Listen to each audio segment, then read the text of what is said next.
In this tutorial, we'll go over adding item-specific fields into the results view.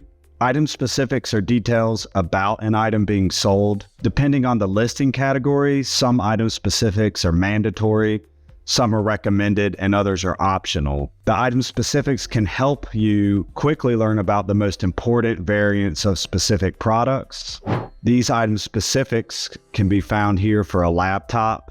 They could include model numbers, resolution, screen size, RAM size, the processor type, and you'll be able to bring the item specifics that are most important to you back into the results view and get a full picture of an item without having to leave the application and visiting the eBay website listing page. In our example, we'll use buying cell phones. We might want to bring in the gigabyte capacity, the unlock status, and maybe the manufacturer part number. These item specifics might increase or decrease the value of a specific item or totally disqualify an item. Oftentimes, sellers will only include key information in the item specifics where there's no indication of these variants in the title or the description. To add item specifics, we'll go to Grid, click on Item Specifics. The menu will pop up. If you know the category ID, you can enter it in manually or click the down arrow and select from eBay's category tree or search for it. In this case, I know cell phones. We'll put in 9355. We'll select the eBay country. These item specifics can be different based on the country, even for same categories. We'll hit Find Item Specifics. All of the available item specifics will be loaded.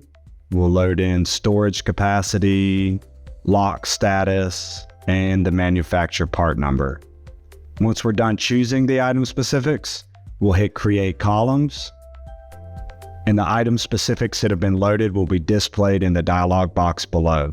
You don't need to take any further action down here unless you want to later delete these item specifics. We'll hit Close and return back to the results view. The item specifics will be loaded on the far right side. As we can see, we've got storage capacity, lock status, manufacturer part number. These won't be loaded for search results that have already been found, but we'll go ahead and rearrange these in a different location. And we'll get new results so that we can see these populate.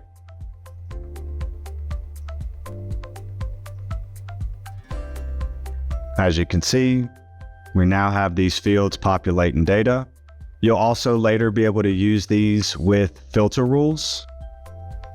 If you want to remove any of these columns, just right click,